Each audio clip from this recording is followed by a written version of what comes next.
It's ready for the fight. Voices loud, they take the stand. Who will lead the promised land? The mist is flying, hearts ignite. Truth and lies will take the mic. The clock is ticking, make your choice. Who you hear, the people's voice. It's in the ballot, it's in your hand. The future's calling, take a stand. One vote, one dream, one destiny. Who will wear the crown in 2025? We'll see. Words are weapons, wielded strong. Debates get heated, right or wrong. They paint the town with visions bold. Who will rise, who will fold? Shadows linger, truth will spin. The battle rages from within. One by one they state their case, but only one can win this race. Who will lead this, win this race? It's in the ballot, it's in your hand. The future's calling, take a stand. One vote, one dream, one destiny. Who will wear the crown in 2025? We'll see. We'll see. Promises flying, hearts ignite. Truth and lies will take the mic. The clock is ticking, make your choice. Will you hear the people's voice?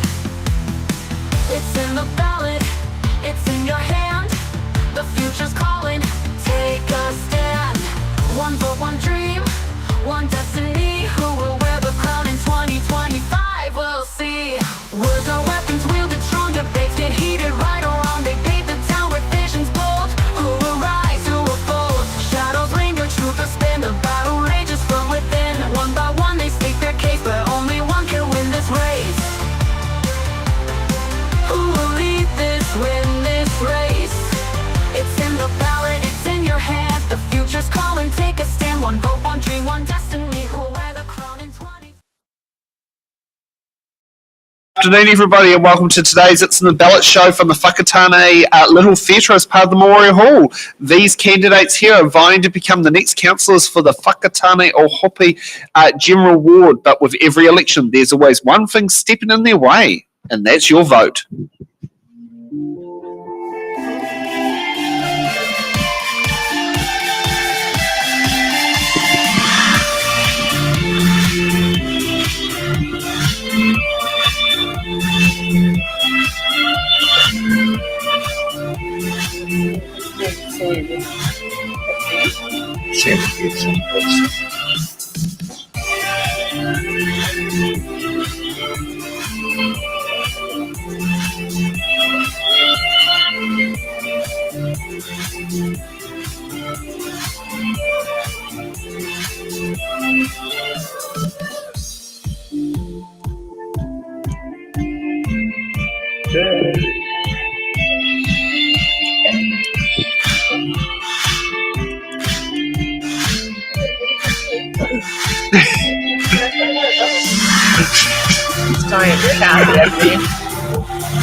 And can we give our candidates a big round of applause?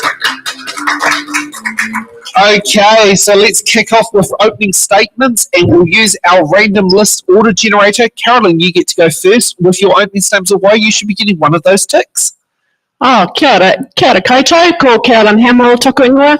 I'm proud to call Whakatāne home, and I've loved living here for 15 years with my husband and 3 beautiful children. I've had the privilege of serving on the Whakatāne-Ōhope Community Board for 9 years, and the last 3 as chair. Now this, along with being on the National Community Board's Executive Committee, has given me a really deep understanding of local government. And I've got the skills, I believe, to step up to the next level and stand now for Whakatāne-Ōhope District Ward Council. My profession, I'm a local vet. I'm proud to work at the local veterinary clinic on Landing Road. I work part-time, and that's given me a good ability to relate to a wide range of people, to listen, to bring my skill set and make good, positive, practical decisions and efficiently and thoughtfully. So I would like to contribute my skills to the Whakatāne-Ōhope General Ward, and I'm happy to be standing for council this triennium. Kia ora. Okay, thank you for that. Next up, Malcolm. Kia ora tātou. Might get you to swap the mic with the one next door to you. There was one of them playing up a bit earlier. This one? Yep. Yeah, if it hasn't got the fluffy on it, use that one. I think it's got. Yep. Kia ora tātou. My name is Malcolm Whitaker. I've lived in Ōhope for the last 40-odd years. I've worked as a naturopath osteotherapist there.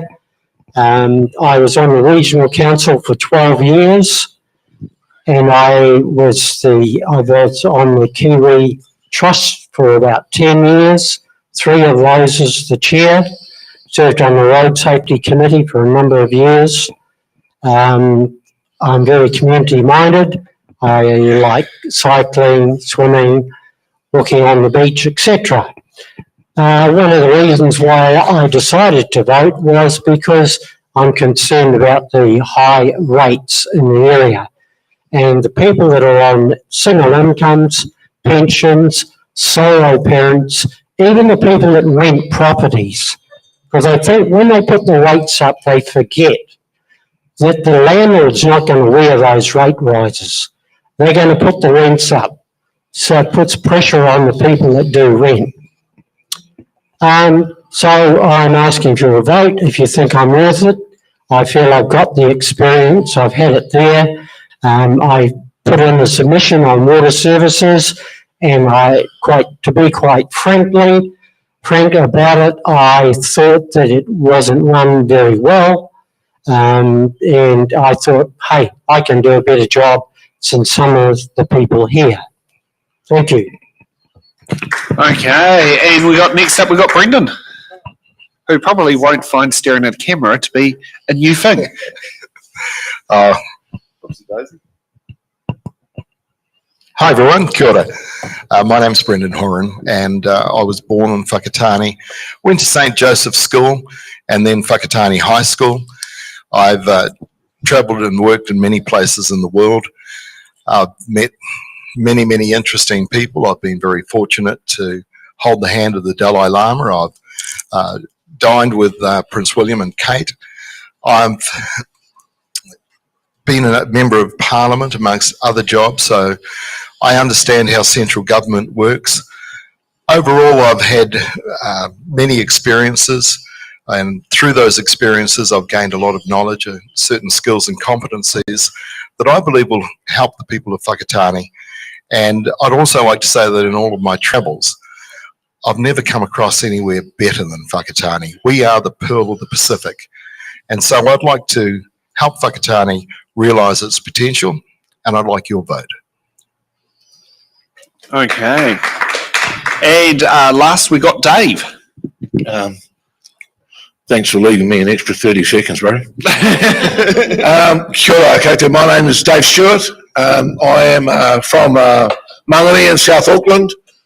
My father was a freezing worker, my mother was a cleaner, and I am the grandson of Scottish and English immigrants. I'm running because I have returned to the supermarket these days with a calculator. When I was a young fellow raising a family, we used to go shopping in Goobas, 3 guys with a calculator. And I find now that I'm on the pension, I'm doing that again. And the cost of living that is hitting everybody, including councils, just means that it's time for me to, after a lifetime, I must say, of political action and activism, it's time to put those skills that I've learned of how to deal with governments and local governments into effective use. And I am campaigning on pretty much one thing, and that is to be the voice for Whakatāne for real rates reform in Wellington.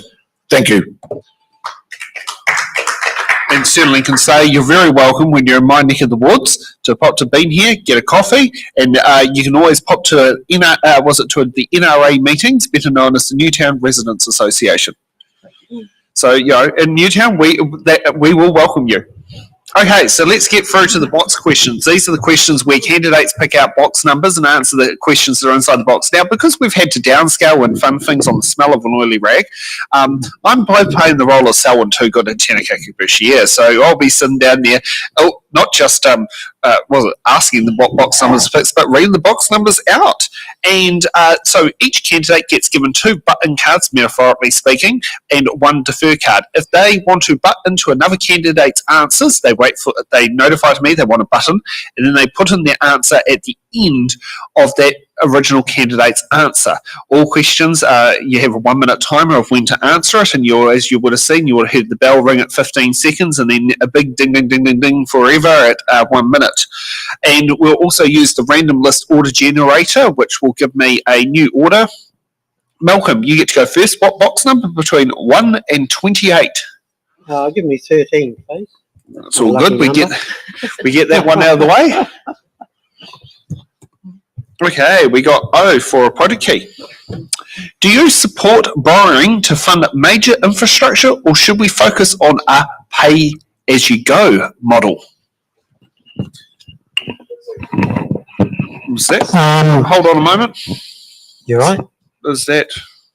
Hold on a moment. Sorry, I have the wrong sheet sitting on there. Let's see what the correct I was like thinking no. So I've loaded. Yeah, that would be from the multi-board show earlier today. Okay, and actually good for catching that and catching that on the first one. So we've got 4 p.m. graphics on there, not the 7 p.m. slot, even though it was for a 1 p.m. show. Okay. O is actually, how would you balance the need for more housing with the protection of green spaces, coastal area, and the unique character of both Whakatāne and Ōhope? There's been a lot of talk around and in the newspaper, etc., about providing a retirement village somewhere. And some people that I've spoken to out in the constituency have said, well, why don't we take Rugby Park and turn that into a retirement village? It's a large area. And I said, no. I said, you don't get rid of green spaces. They're very, very important. And we must maintain those green spaces. So where are you going to put a retirement village? Now, I did say yesterday to Grey Power people, why don't we put it out somewhere like Julian's Berry Farm or the surrounding area, which has had its designation changed to residential. Some people say it's too wet, but you can always build it up, you can drain it. By the time you put houses on there, units, etc., you can drain it well. And I would rather do that than, I think, give up somewhere like Rugby Park. Now, a lot of people don't go to Rugby. I don't. I've been there once. But I've been to see Touch down there, and it's amazing to see the number of young people that are there running all over the place as fit as fiddles, playing this wonderful game. And from time to time, people play rugby. Last year, I went down to the Kapahaka Festival they had there. It was a great turnout of people, great for the whole community. Thank you. Yep, no problem. Okay, Brendan, what's the next box number? Next box. Yes. Okay. Yeah, because I thought that was a dumb question, because we're 50 metres away, we've got bloody verdant hills, and then up the gorge, beautiful walks, there's green spaces everywhere here. Let's go for box number 3, Selwyn. Okay, no problem. So is it the money or the bag? I offer you the question. Is it a question of A, B for All Blacks? Is it fair to say Whakatāne District Council has deviated away from providing core community services? I offer you $0. Would you like to take the question or the cash? I'll take the cash. I'll take the cash, because that's not the question. B, how would you stand up for your community interests if it differs from your own position? Sorry? A, B. Yeah, B. Sam for me. A, B. Not B for Bravo, A, B. Oh, A, B. Yeah, down the bottom of the list would be 28. Oh, crikey. That's what I was thinking, like, have I got the wrong questions again? I look at the sheet and it says 28A on the graphics. Oh, gosh. I didn't know that it was. Going to the bottom. Yeah, it doesn't really matter. Look, times have changed. And We're now in 2025, and we have the government saying that councils can only concentrate on core services, but the community has certain needs. And I think Whakatāne Council hasn't deviated too far away from those needs, in short. Okay, and next up we have Carolyn. What box number? I'll go box 7, thanks. Box 7. Okay, we got P for Papa. Okay. Okay, and I'm going fingers crossed P's the right one in there. Sorry, I would have liked to have deferred that question, actually. The one that you half answered. Yeah, the one that I half answered. I don't know. We've never come across this situation before. You see your precedent here. You said we could have a deferment. Yeah, I know. I don't know. What does the audience say? Once you half answered it, can you defer it? Well, I didn't answer it. I gave the half answer. I'll sell it. So I'll take the money. I did say I wanted the money rather than the bag. Okay, we'll move on to P for Papa with what's called Carolyn. Traffic congestion and road safety an ongoing concern. What solutions will you support to improving transport links, public transport, and safer walking and cycling options? Thanks for that, Sam. There's a lot in this question. First of all, I'd just like to say I'm been Secretary of the Whakatāne Trust for 7 years, and that was set up to enable more active transport modes. So we know that traffic congestion has been an issue for several years. So this is a trust that's to enable cycling, to enable our seniors to get around more easily, and we work really closely with Council, especially on the Active Whakatāne project, to help prioritise those specific areas of our town that need work. And one of those is the Kepa Road Shared Cycle Path. And I've been a community board member on the Pitapai Coast and Beach Community Collective for 18 months, and that's one of their top priorities. So we're working really closely with staff at Council to progress getting that cycleway improved. And as far as public transport goes, that's really a regional council domain, but I would commit to working very closely with them to improve our bus system and making it more fit for purpose. Okay, and Brendan has asked to finish the other half of that question from earlier. Yes, well, I'd like to add that a second bridge is vital for Whakatāne. Not only to relieve the terrible daily congestion into town, but also to provide safety in case of natural disaster, be it flooding, earthquake or tsunami. For me, the well-being and safety of the people of Whakatāne is paramount. Okay, and now on my lovely random list order sheet, Dave, what's the next box number? 24. 24, no problem. The age that you no longer need to have parental income for when you're on a student allowance. What is the question? I'm waiting for the graphic to show up. We got X for X-ray. Amalgamation. What do you think about amalgamation of Eastern Bay of Plenty councils? Pros and cons. I think it's inevitable. It's a tricky one because we're the big ugly cousin, and we're the ones with the big debts. But I don't think we're going to have any choice about it. I think it's going to be one of those things that the government's just going to say you're going to do it and that's it. And there's not really a lot of bad things for Whakatāne for it, other than we're going to end up with a couple of neighbours who don't like us very much. But I'm from Mangani, so I'm used to that. Yes, but I thought everyone liked your then local MP, David Longy. David Longy was a neighbour, yep.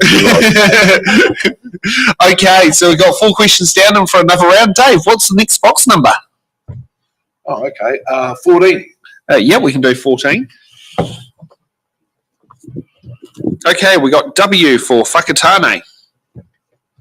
Do you agree that the current financial and social stresses our district is dealing with is part of a wider systemic global issue of failed neoliberalism, capitalism, and entrenched wealth inequality.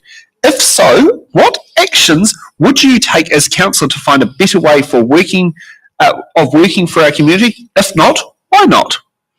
Oh, man. Thank you. So fitting. How long have I got? Armed workers seize the state and bring in the dictatorship of the proletariat. But as councillor, I won't be able to do that. But no, the world is set up, and it has been for a long time, so that the 1% of the 1% run the world, and we have the privilege of witnessing it and paying for it. And it's the reason why we've got a housing crisis. It's the reason why we've got a health crisis. It's the reason why we've got a crisis in climate, is that everything comes down to money. And how can you disagree with that? If you look around the world, how can you disagree with that? The rich people are telling us how it is. And there is really only one answer to it, and that is to just say no. Am I wrong? Say no. Push back. We do have to, the strength we've got is in numbers, and the very wealthy can rule us, but they can't make us behave. And sometimes we just have to misbehave in the right way, in the respectful way, and get heard. And being heard is all that matters now. We just need to be heard. Okay, Carolyn, what's the next box number? I will go 17 if we haven't done that already. Oh yes, the age you can join the military. I'd like to say join the army, but actually I've got to admit our navy's a bit bigger. Okay, we've got Z for Zulu. What was your response to Free Waters? How do you see it now? Yeah, thanks, Sam. That's it's been such a big hot potato, the Three Waters discussion, and obviously we've had wide-ranging reforms. Now it's moved to local water done well. So ever since I got onto community board, I was aware that our water infrastructure was a huge cost, had been underfunded for generations, and was going to be looming for us to face. Three Waters really was one attempt to manage that, and central government changing the direction with local water done well has opened up different avenues for communities to express how they want their water infrastructure to be managed. We had a pretty strong suggestion from the council staff that it would be worth amalgamating with a multi-council CCO to manage our water, because the costs of infrastructure are so vast. But our community has spoken, and they really want to have local control over our water assets. And so that's where it's at the moment, and I'm supportive of that. Okay, Malcolm. Yes. What box number? 5. Please. 5. Yes, good old age, you can start school. Okay, we've got M for Mike. What steps will you take to protect rivers, estuaries, and the Ōhope coastline from pollution, erosion, and overdevelopment? Well, to a large degree, that's the responsibility of the Bay of Plenty Regional Council with their river protection. And the last year or two, they have been upgrading the riverbanks, making them higher, because Whakatāne Township is vulnerable. When I was on the regional council, was it 2004, something like that, we had a large flood, and the water came right up, and it almost came into the Whakatāne Township, which would be devastating for the people that live down at Wairaka and for the township itself, the shop owners. So we get told what to do, basically. And I know this council has gone through and made sure that if anyone wants to build in a low wet area, they have to build at a certain height to get the houses above. So if it does flood, then the water will go away. If you want to protect areas like West End is very vulnerable in Ōhope. The harbour is very vulnerable. On a spring tide, sometimes you will get, or a big storm, water will come underneath the houses along harbour roads that go along the harbour. So what do? You either allow them to get up off the sand, or you leave them there and see if the insurance is going to pay for it. People along Ōhope West End, same thing. You can't protect them. You're not going to keep the sea out. So you basically have to say, well, let the insurance companies wear the cost of whatever the damage is going to be. But apart from that, all the other schemes, and okay, they do fail. They failed at Edgecombe, and in reality that should never have happened because they had put a fuse in there on the Whakatāne River, but I'm led to believe that they didn't blow the fuse and put the water down the Reed Central Canal. Instead, it broke and it went into Edgecombe. So it's a matter of Whakatāne District Council. Okay. Yep. Ian, can you start pressing the timer button so we don't have the candidates draining on a bit too long for the next one? We have a button from Dave. It's just a button there. No problem with Malcolm's answer. I agree with all of that.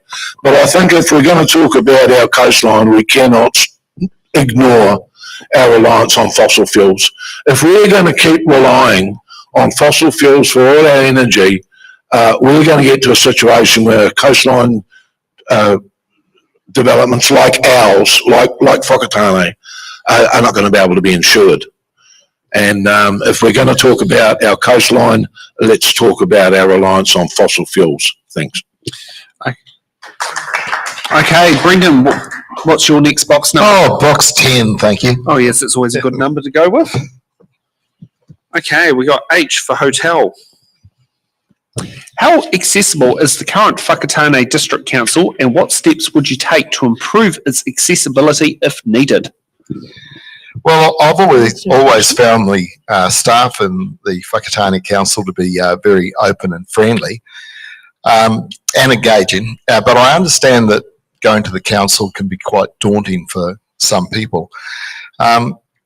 So I'm open to taking any perceived barriers away in any way that I can, and all people need to do is to let me know. They can email me, brendan@brendanhoran.com, or call me through the council. Okay, that's short, sharp and sweet. Okay, now let's get a new random list order because we've gone through 8 questions. Carolyn, what's the next box number? 4. Yep, we can do 4. Okay, we got I for India. How can the council contribute to civil defence and emergency management in our area?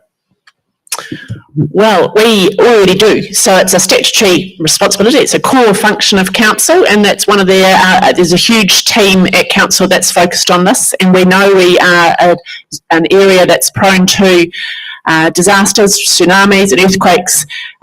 We need to be proactive. So the team that's working with that at council is quite proactive. They are working on evacuation plans for all our communities, and I've been working with the Pirapai Coastlands group team on a evacuation plan there. They are also working with the having an emergency response facility established at Waiiwa Street, which will be separate from the Civic Centre, and that's a base to coordinate an emergency response should one occur. So in short, it is a top priority. We know we've got this that these things could be looming, and we need to be ready. Okay, Malcolm, what's the next box number? 21, please. Oh yes, what used to be the voting age. So yes, my grandma first voted in 1949, and that was the voting age back then. Okay, we got F for Foxtrot.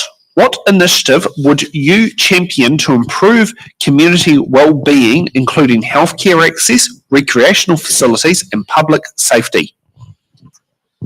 Well, I mean, healthcare really I think it's about trying to educate people or get people out in this community. And I've often said in Whakatāne, we live in one of the best places you could ever have for sport and recreation. We have a river, we have a harbour, we're not far away from the lakes. We've got walkways with bush, which I don't think any other township has, basically. There's lots of things here. There's parks, there's skateboard places, there's cycle tracks. When I was on the road safety committee, we went around and we got cycles for the children in the schools, teach them how to ride again to try and get them out there. The problem is a lot of people don't want to ride anymore. Kids don't really want to ride anymore. I know it's a bit dangerous, but I still ride a bike. I come over on my electric bike quite often and I'll ride through town on it. I'll go along the stop bank and then make my way through Whakatāne by the lagoon, come back through, go back over the hill. So there's lots of things here for people. And I think people can use that walkway. It's sometimes just encouraging people to do it. How do you do that? I don't know, because usually it's up to people. Thank you. Okay, and next up we got Dave. What's the next box number? 12, please. Okay, 12. Okay, we got S for Sierra. What? S. Yes. Sierra. That's what they call it in the phonetic alphabet. Oh, right. Yeah, that one. Yeah. Tourism, retail, and hospitality are key industries. How will you support local business and encourage sustainable tourism that benefit both Whakatāne and Ōhope? Yes, good question, thanks. I went to a little meeting a few months ago put on by the council, and I learned that since Whakatāne, our domestic tourism now is higher now than it was prior to Whakatāne. And the reason for that is because the council spent some money on some staff to promote domestic tourism into Whakatāne. And I think this is one of the things that council gets accused a lot of spending too much money. But actually, we elect a council to do just that. And I think that that was a case of good spending, and I would encourage more of it. Tourism, unfortunately, is all minimum wage jobs, mostly. Not all of them, but mostly. And we also need to encourage higher paying jobs here as well. And we've had some pretty good innovators in this town, in this district, from mata breweries and surtees and extreme boats. And look at what Waimanuka's doing right now, right across the world. So yeah, promote more, do more work, work harder, and make the town better. Okay, Brendan, what's the next box number? 22. Oh, thank you for choosing that one. My birthday. Okay, we have question AA for AA batteries. What is the biggest challenge facing Whakatāne's District Council? Well, at the moment, to rein in the profligate spending of the council and to do something about the horrendous rates, 42% compounding over 3 years. Most households cannot afford that. So we can beat these rate rises by getting with the 2025, 2026 and creating new revenue streams. Like a lifestyle retirement village, for instance, we could partner up with the right developers, and that way we'd have a new set of rates coming through. If we had a development with 250 or 500 dwellings, that would immediately revitalise our business districts. And long term, when people move on from the retirement home, we would also be able to clip the ticket there in that Freedom Village sort of lifestyle type setting. Also, as people, we have a situation in Whakatāne where people who live here cannot retire here. So a retirement village is an obvious step to have one form of an alternative revenue stream. Okay, so we have 12 questions down and another new list order. Brendan, what's the next box number? Oh, crikey.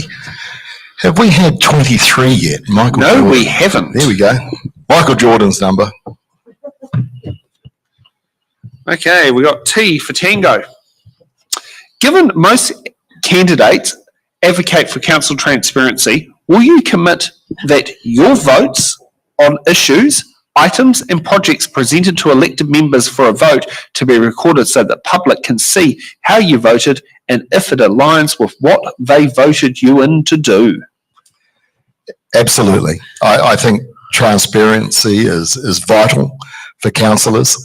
I wish we'd have had this in place prior to this election so that we could see where the current councillors voted on their decision to raise rates, 42% over 3 years compounding, and I'm pretty sure none of those councillors will be voted in this election.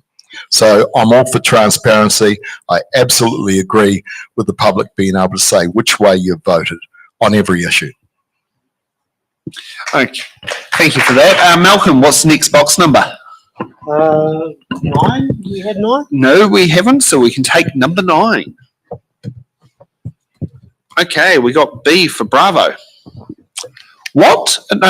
How would you stand up for your community interests if it differs from your own position? I would stand up for the community first, basically.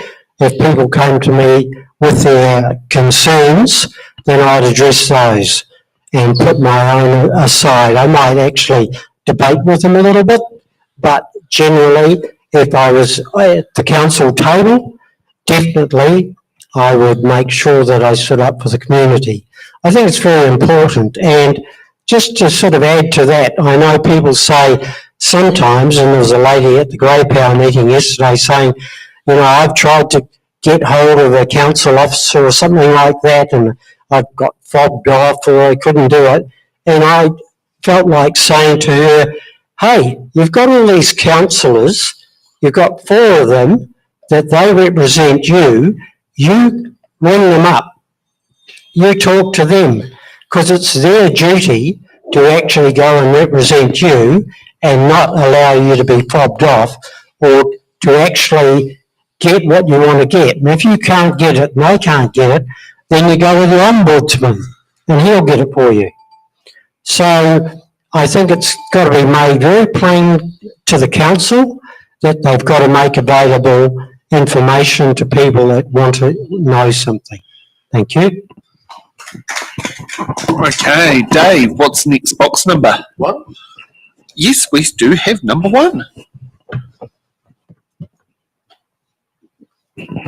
Okay, we got A for Alpha.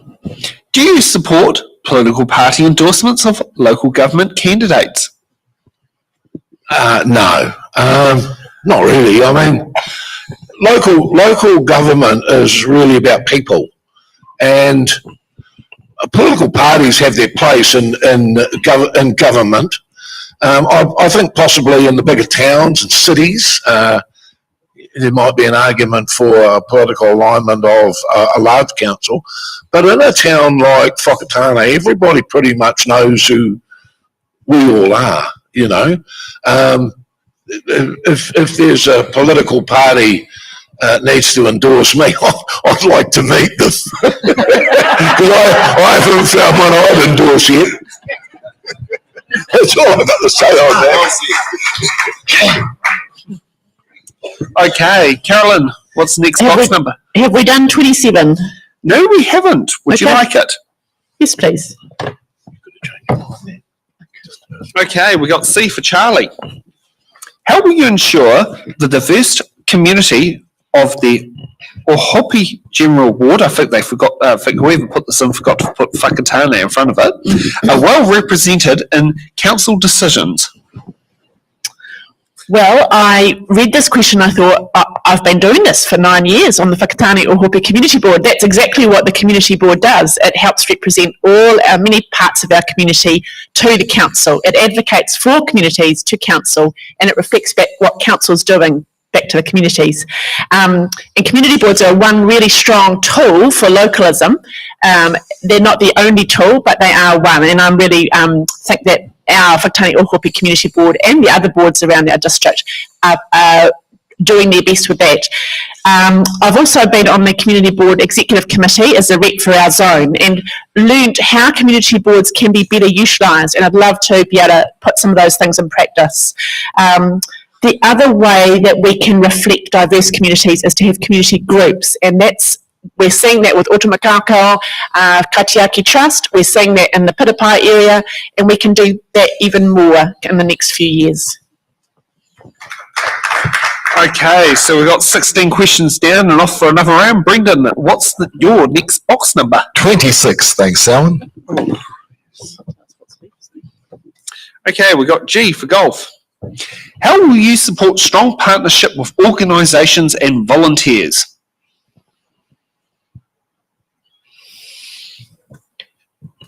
Well, Whakatāne was built on community organisations and volunteers, and I absolutely support that kaupapa. I've a record of service here in Whakatāne, having performed for local retailers the past 2 Christmases. I've been a guest performer in the past at the Portuguese Country Music Festival, and for many years I emceed for the Matata Christmas in the Park. An organisation I am very keen to support is the Otara Wairere Bay Track Restoration Group. So as someone who actively goes to these events, I'd continue to do that and obviously talk and listen to people. Okay, Malcolm, what's your next box number? Have we had 6? No, we haven't. So would you like number 6? Thank you.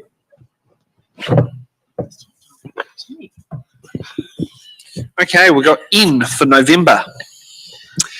What is your vision for revitalising Whakatāne's town centre and ensuring Ōhope remains a vibrant coastal community for both residents and visitors?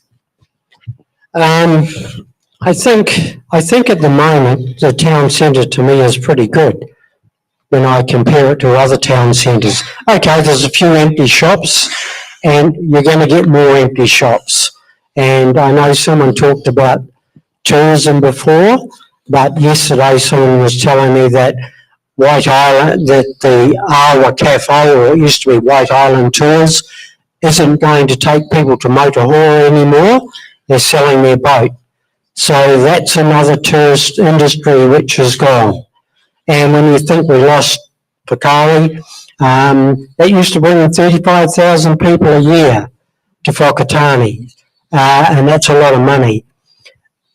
I think one of the present councillors, Leslie Immick, has suggested we build a hotel, but what's a hotel going to do? Without, really strong attractions, it's very difficult to actually get someone to build a hotel and then to fill it up, because in the past they might have done that for conferences, etc. That's when you fill up hotels and you have them going all the time. But, when I look around, it's nice. I'm a gardener, basically, and I think the township has great gardens, great trees. It has rose gardens, etc.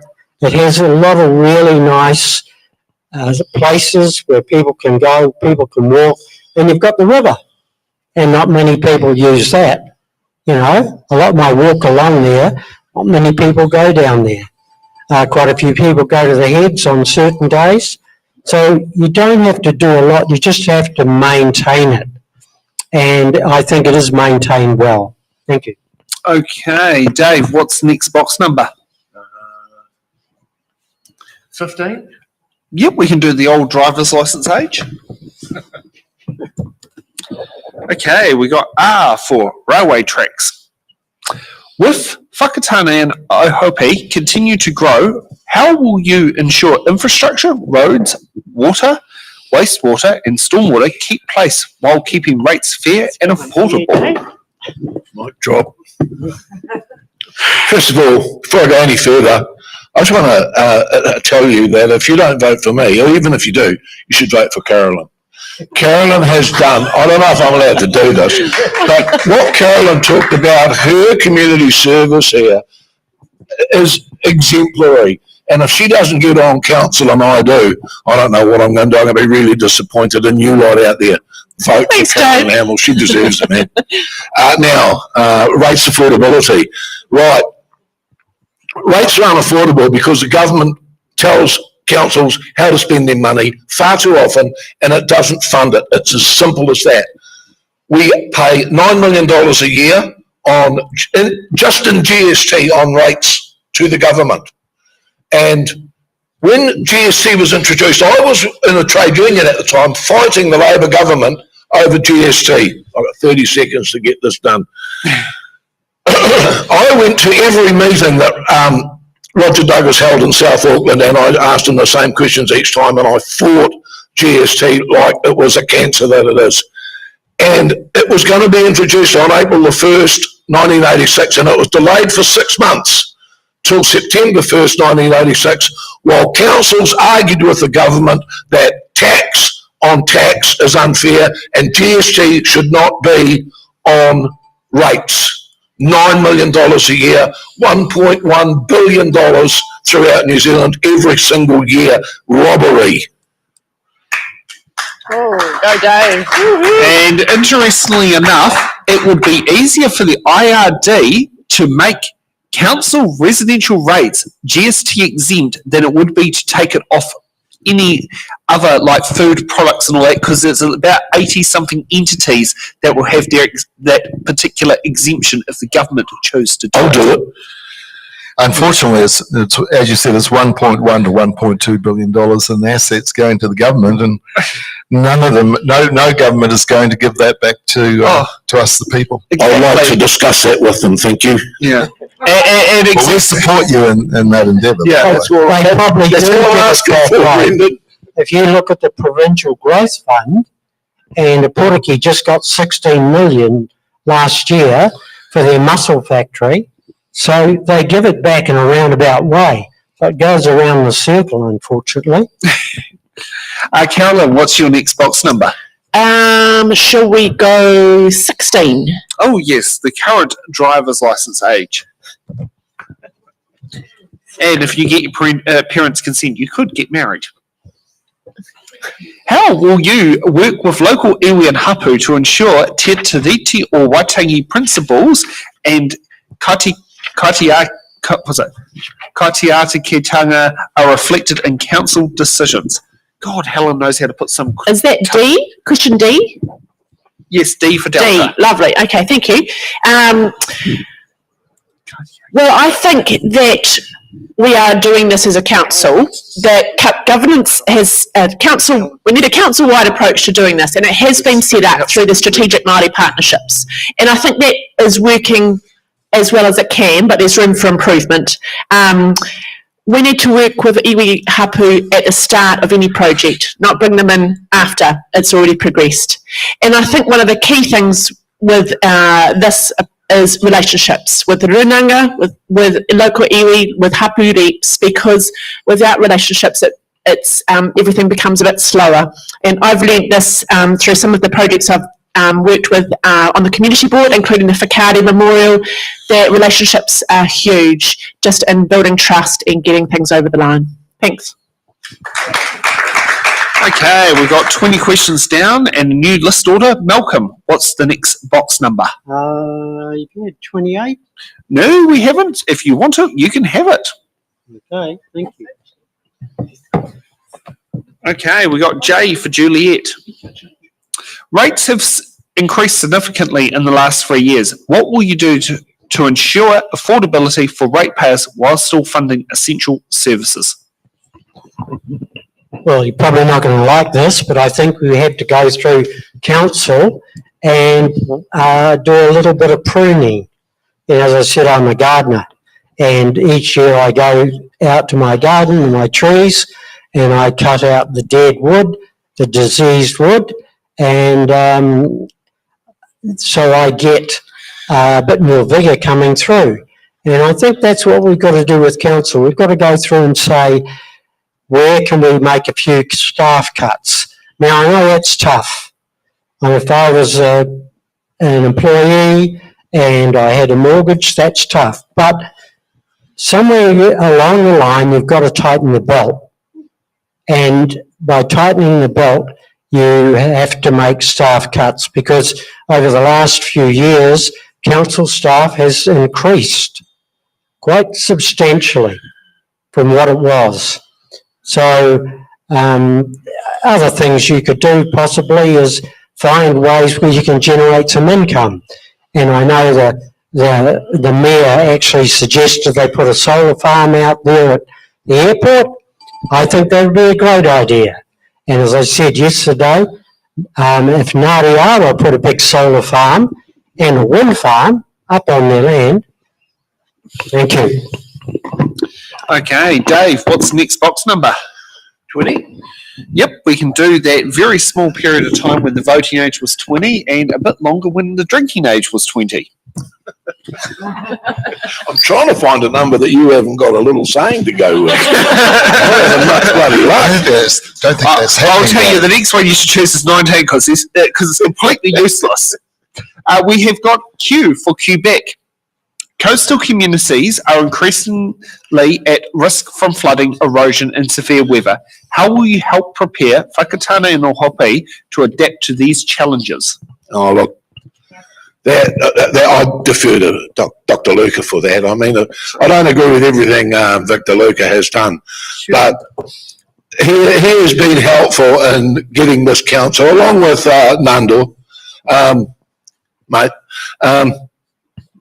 This council has a really good, I think, climate policy because of those two gentlemen. And all I would do as a councillor is try to get that policy into action. There's just no point in writing policy and having good ideas unless they're put into place. And, you know, Whakatāne has good climate policy, and well done to the people in the previous council and the mayor for the work they've done on that. Let's just, us as ratepayers, demand some actual action on it. Yes, vote Victor for mayor. Thank you, but I've got another Hey, if choice. you're going to endorse people, I can endorse someone too. He's an environmental scientist. He has the knowledge, the experience, the intellect, and he's been doing a fantastic job. Good on. Okay, Carolyn, what's the next box number? Let's go 18. Oh yes, the current voting age. Should have gone 19. I should have seen that coming. Okay, we got K for Kilo. With the ongoing local government reforms, how will you protect the voice of your community? Right, well, this is a little bit similar, I think, to one we've had previously. But I think that council has got pretty robust processes in place to get community feedback and consultation. And I think one of the examples of that was the local water done well. As I said before, the staff recommendation was to opt for a multi-council CCO for our managing our water, but the community spoke, and there was majority support to continue as a local entity managing our own water, and that's what council has progressed, with the option potentially of joining a CCO in the future. So I think that's a good outcome. Okay, and Brendan, what's the next box number? What boxes have we got free there, Salmon? There is 2, 8, 11, 19, 25. Shall we go with the prime number? 19. Oh, is there a prime number? You give me new names to say there. You should have told me that one. Okay, we got E for the East Coast Main Trunk Line. How will you keep residents informed and engaged with what's happening at the council level outside of election cycles? Who would you like to defer that to? Oh, I'll take it. Okay, Carolyn will take it. Well, I would just like to say my phone is always on. I'm always happy to meet for coffee. And I'm not just available in the pre-election period. Have been available for 9 years. But I also want to say, in terms of keeping residents informed, that actually I think this comms team at Council does an amazing job, and the comms team has increased in number significantly over the last few years, and they do a far better job than I would individually. So the communication from Council is as good as it's ever been, but I'm happy to get feedback from the community on what level of communication and what they feel that is still missing, because we want to keep doing it as well as we can. Just Malcolm, you might want to come in here and explain why you want to get rid of the comms team. Hey, you're not the moderator, son. Oh, you did want to get rid of the comms team though, didn't you? I didn't say get rid of them. I said reduce the staff numbers. Right, yeah, Right. reduce the staff. You've got to get it right. Okay. Okay, so we've done 24 questions, and we're on our last round. Malcolm, what's the next box number? Have you had 6? Yeah, you've had 6. You got 2, 8, 11, or 25. 8. And for those who are wondering, in Te it's Wadu. And because we have a prohibition on this organisation for using the phonetic alphabet for the letter Y, we're going to use yellow. Apparently, when you've got an dual American Kiwi on your team, you can understand why. As you know, the Mayor has to take an active role in emergency management. Tell us about a time you've had to take the lead in a disaster and what was the outcome? Well, I haven't actually been in a disaster, so I can't really answer that one. I do remember one time getting my hair cut from my neighbouring sort of hairdresser, and a siren going off, and I said, "What's that?" She says, "I think that's a tsunami warning." I said, "Really?" She said, "Yeah." And what do we do? She said, and I said, "I don't know. I'm just going to go home." So I went home, and there was a few cars going down the road, and then I looked out to the sea, and I couldn't see the tsunami wave coming, but my neighbour was vacuuming the floor, and I thought, well, she hasn't taken it very seriously.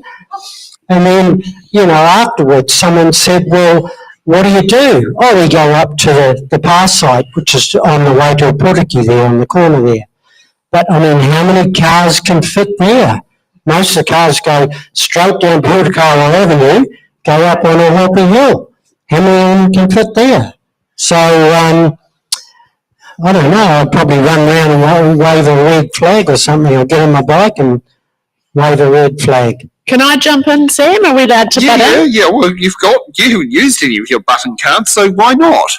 Okay, so through my time on the community board, we've had 2 disasters, and I see Jennifer Manning in the room. So, and Jennifer was on the community board, Whakatāne-Ōhope community board, when we had the cyclone Cook in the Edgecombe flood, and that was huge. So one way we just stepped up was helping here, actually, at the Civic Centre, at the War Memorial, providing for people who had lost their homes. But we did actually feel a little bit powerless, I think. Like we wanted to do more, but there's pretty effective systems already in place through council that is switch into their civil defence mode. So as an elected member, you want to do more, but often you're just part of one cog in the chain.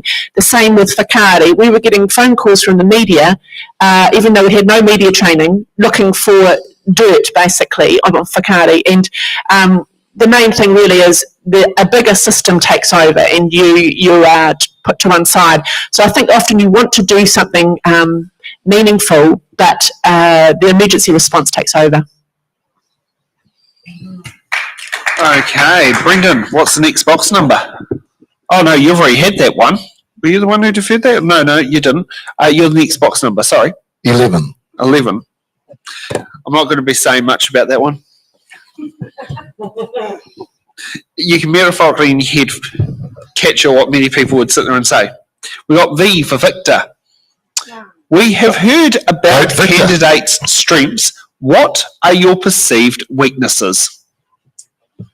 Oh, this is a Probably- good question. This is, Probably I think being, should we all answer this one? Yeah, I think we should all. probably being too honest and wearing my heart on my sleeve.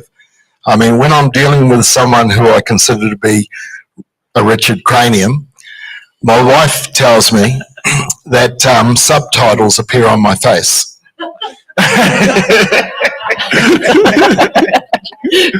Go for Dave. My weakness, Yes. yeah, patience. You know, I do need to learn to be more patient. I've got some rough edges. I think it's just shining up those rough edges. I'm a good bugger, but I can be a bit abrupt at times. I can be a bit abrupt, yeah. Carolyn. Well, I would say my biggest weakness is being too nice, and to that I would say just ask my kids. I'm not always nice, and there is a side to me that comes out, and I've had to request 2 people to leave from our community board meetings over the last few years. So my spine is there when it's needed. And Malcolm. Yeah, I think sometimes I can be a little bit short with some people.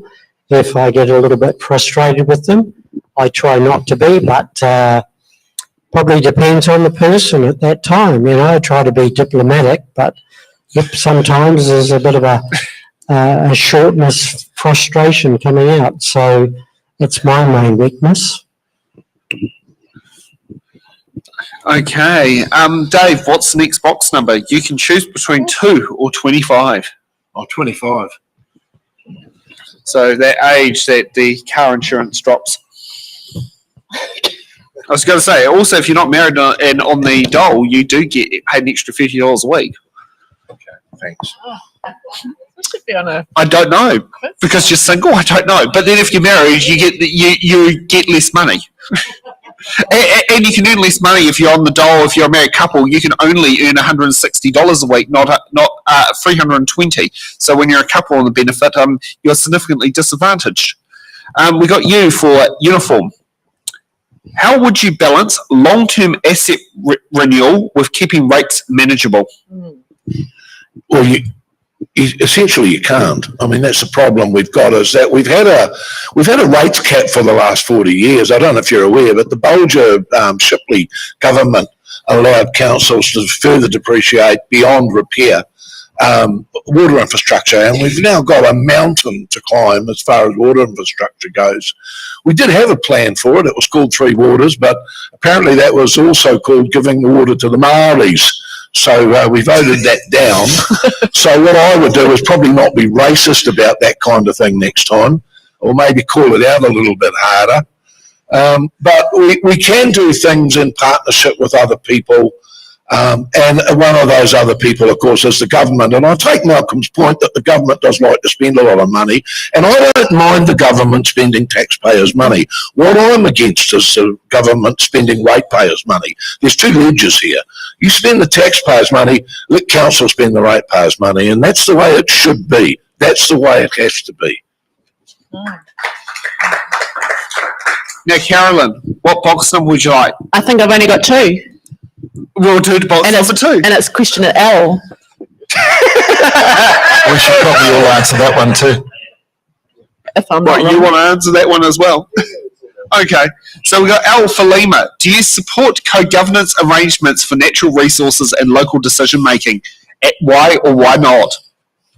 Well, first of all, I think natural resources really falls more under regional council kaupapa, and they have a statutory obligation under the contracts of the treaty settlement. So that's first. That's not hugely relevant for us as district councillors. However, I am fully in support of Māori voice and Māori representation around the council table, and I think Māori awards are one very important tool in our toolbox to get more Māori voice at a leadership level. And I fully support co-design and getting iwi and hapu's voice input early. Thank you. Okay. Yeah, well, I'd like to add that New Zealand has a history of socialising the cost and privatising the profit. Take, for instance, the energy companies. How's your power bill going today? Are you happy with your power? No, the line charge has gone up. No, exactly. And the proceeds are all going to overseas boardrooms. Now, having Māori as kaitiaki or guardians puts a brake on the likelihood of our vital assets being sold. And that's why certain political entities have been sowing misinformation, seeding hate and fear, so that about the co-governance model, simply so that they can take our vital assets and sell it off to their financial backers and their mates overseas. Yeah. And I would add that, as far as I'm concerned, the current debate that we're having over Māori words is a breach of the Treaty of Waitangi. Co-governance is what the treaty is all about, and we've had it in so many places for so long that it's only the places where the greedy people are coming in for their mates overseas, well, stirring up the muck and doing it. The referendum that we are having, and what we're going to vote on to keep Māori words, we shouldn't be having that referendum. It is a breach of the treaty. You want to add your 2 cents worth, Malcolm? Co-governance. I'm not quite sure what you mean. Whether you mean you amalgamate the councils, have co-governance, or is it just about co-governance with Māori? On the regional council, Ballot Regional Council was the first council to have Māori representatives there, and I worked with them over, I think it was 6 years or so, and I found the beauty of that, especially with issues that the regional council faces, they related directly to the treaty, basically. You know, looking after the waters, looking after the lakes, access to good kaimorana, etc., etc. And we had a very good Māori councillor from Whakatāne-Ōhope, and she eventually got onto the hearings committee and was the chair of that, and I found her excellent, probably one of the best councillors that I work with. So I think that benefit is essential. Okay, now Ian, can you please hit the hard-hitting questions graphic?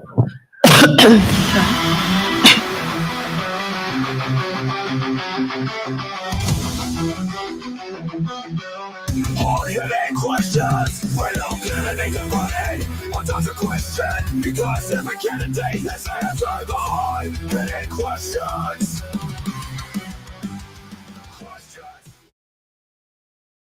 Questions are questions we get all candidates to sit there and answer. Here's hard-hitting question number 1. What would success look like at the end of your 3-year term as a councillor, and how will you measure it? Brendan. Well, there are so many things I'd like to put in here in ways I'd like to be able to contribute to our community. I guess foremost for me would be having been able to generate alternative income streams and sources and reinvigorate business and community in Whakatāne. How would I measure that? If we were able to generate enough income that in 3 years' time we could be able to announce a surplus budget and rewind the rate hikes, then for me that would signal success.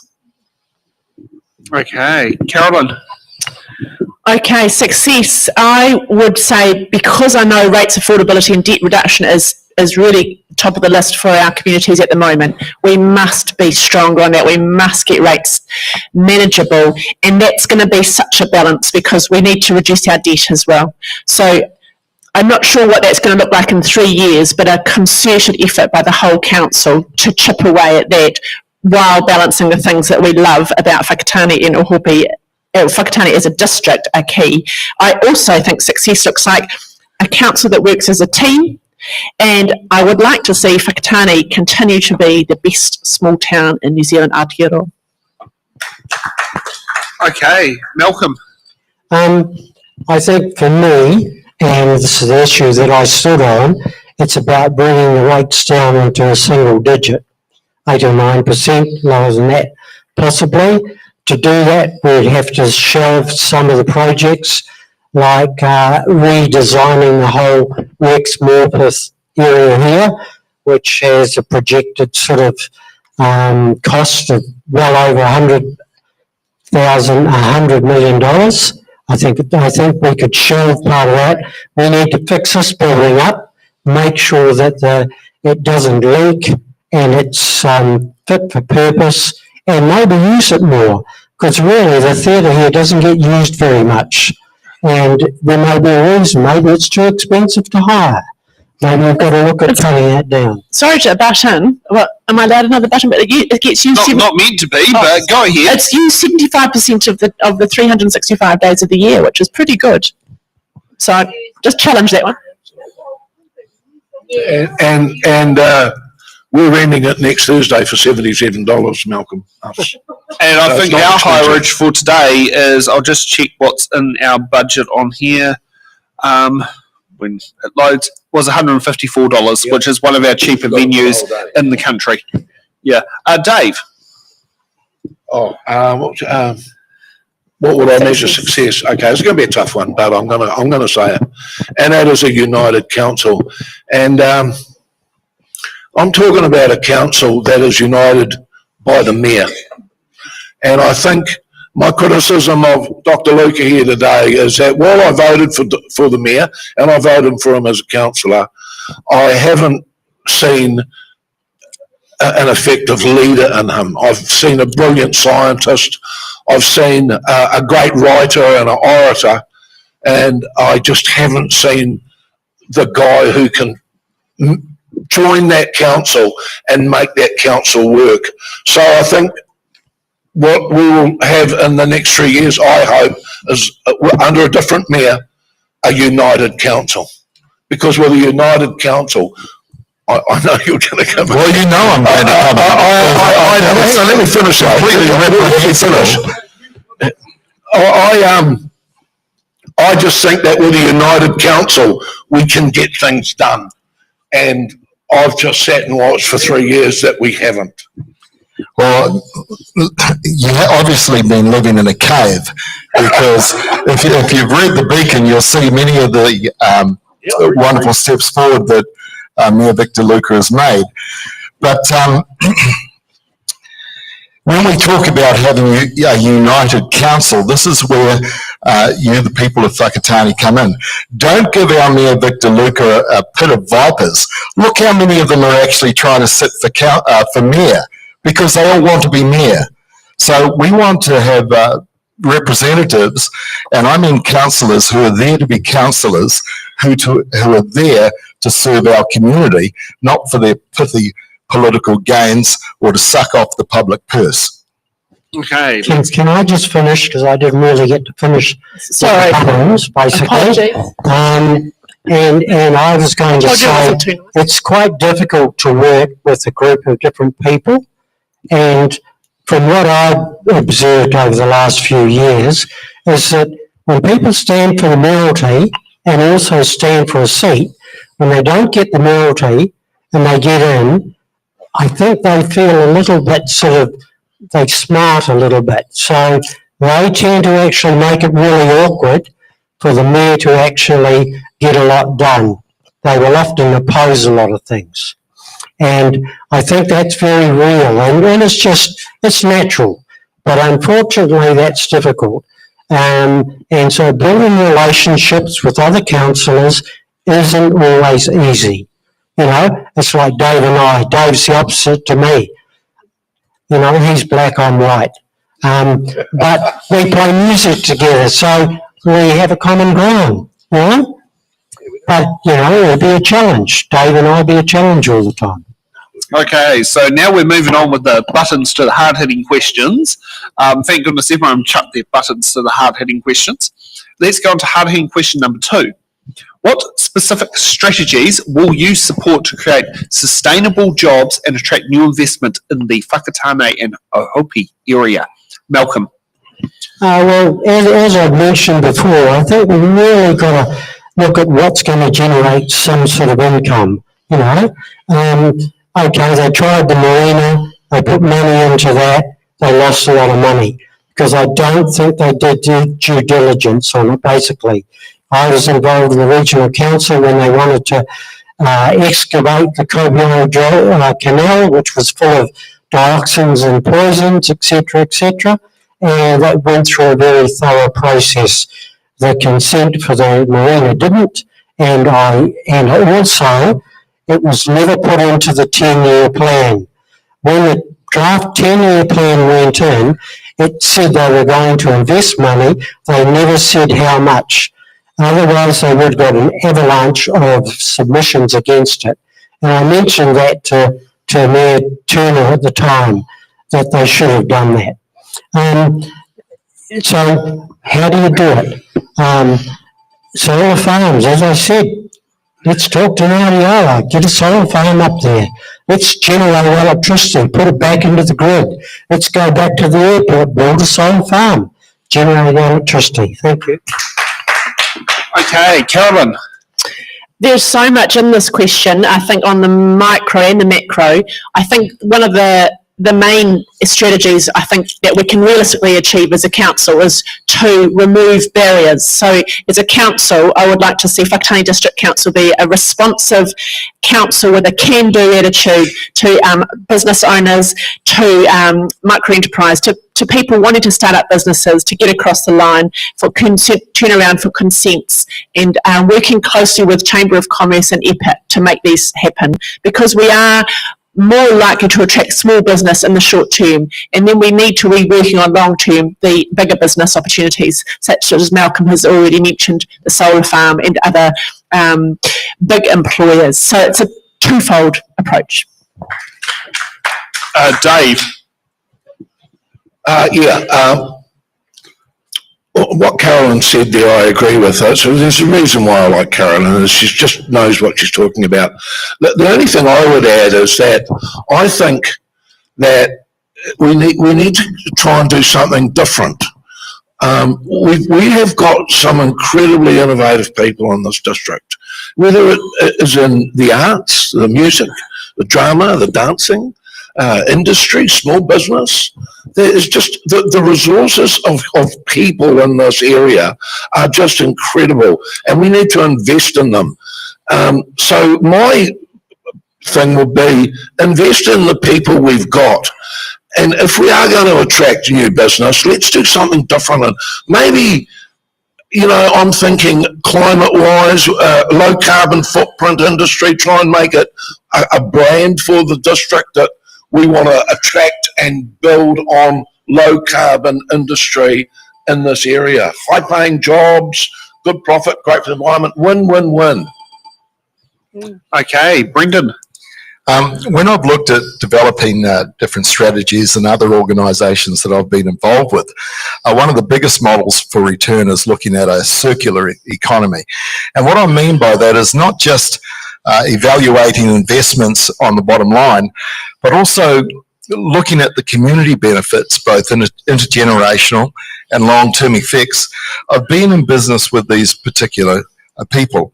I feel that short-term profit needs to be balanced with being able to invest in our own young people, and training and connection into the community has a far greater return than just looking at dollars and cents. So specific strategies would mean looking at joint venture partners that want to train, invest and work in our community, where we can create win-win situations for everybody. Okay, let's get on to hard-hitting question number 3. What is your position on retaining Whakatāne District Council's Kaputirangi Māori Ward and the Bay of Plenty Regional Council Kohe Māori constituency, and why do you hold that position? Caroline? My position is yes, retain, keep. Why? Because we have a population of about 50% Māori in the Whakatāne district, and I look around our community board and I look around our council before we had Māori wards, and I didn't see that represented. So it is one tool to get more Māori voice around the council table, and we need to keep it until we don't need it. Next up, Brendan. Well, these constituencies, and Bay of Plenty, are not controversial or bad entities. They are nationally recognised as a positive step for Māori representation. These arrangements ensure that Māori voices are actively present at decision-making tables and reinforce equitable governance. And how can I be against fair and equitable governance? Dave. Yeah, no disagreement from me. As I said before, the referendum is a breach of the treaty, and the Māori wards are the Māori seats, the Māori electorates of local government. There is just no way that you could have governance in this town without Ngāti Awa and Tūhoi, who are what this town is all about. Big yes, keep Māori wards, vote to keep Māori wards. Malcolm. Yeah, I have a similar opinion. As I said, I've worked on the regional council with Māori constituents there, and I found them very good. When I think myself, I'm tangata whenua. I can whakapapa back to the waka, basically, but I've always stood in the general election. I was asked to stand in the Koei candidacy by Waka Verka a number of years ago, and I said no, I would rather stand in the general constituency and represent all people. But I'm happy to go along and keep whatever seats we have now. Okay. It's that time for our candidates to give their closing statements of why they should be given one of the ticks to be part of the Whakatāne-Ōhope General Ward. And I'll give random list order generator. Dave, you get to go first. Is this a wrap up? Yes, yep, your 1 minute closing statement. 1 minute closing statement. Vote for Dave. Nundle for Mayor. And I would just like to thank my opponents, or not really my opponents, but your potential people who future have set colleagues themselves up for council in this ward. This has been the most humbling exercise of my life, going out into public and asking people to put their faith in me. And it's because of the calibre of people who I'm, I guess, competing with. It's hard to look at it as competing because we're going to be working together. But it is the calibre of the people that are standing in the same ward as me that has made me a better candidate. So I thank the 6 other candidates in this ward for making a contest of it. Okay, Malcolm. Yeah, I'd like to say vote for me. I'll do the best that I can. I put a lot of time into the position, basically. I'm not there just to have a shiny bottom and eat the food, etc. I'm there to actually work for the constituency out there, basically, and try and sort of heal a few wounds, try and get things stimulated in the community. You know, I am community minded. I lived on a kibbutz for 3 months in Israel. I lived up the coast on a community up near Pōtaka, and I'm very community minded, and I think I need to make another contribution to that. Thank you. Okay. Carolyn. I would say if you want a councillor with entrenched views, preconceived ideas and no ability to compromise, don't vote for me. I work as a team. I will add smart decision making, balanced and fair discussion and a practical approach to council. I bring the best of both worlds. I've been involved in local government for 9 years, but I still will offer a fresh and practical perspective, and I have the passion to make the difference. Thank you. Okay, Brendan. Well, look, I must respond to Dave as he's promoting someone to be mayor who voted for a 42% rates rise over 3 years. And yeah, I cannot possibly go with that. Mayor Victor Luca was one of the only 3 people who voted down his own long-term plan in protest against these rate rises because he wanted affordable rates for all. Now, when we're talking council votes, if you want change, there needs to be change. And therefore, I'm asking for your vote.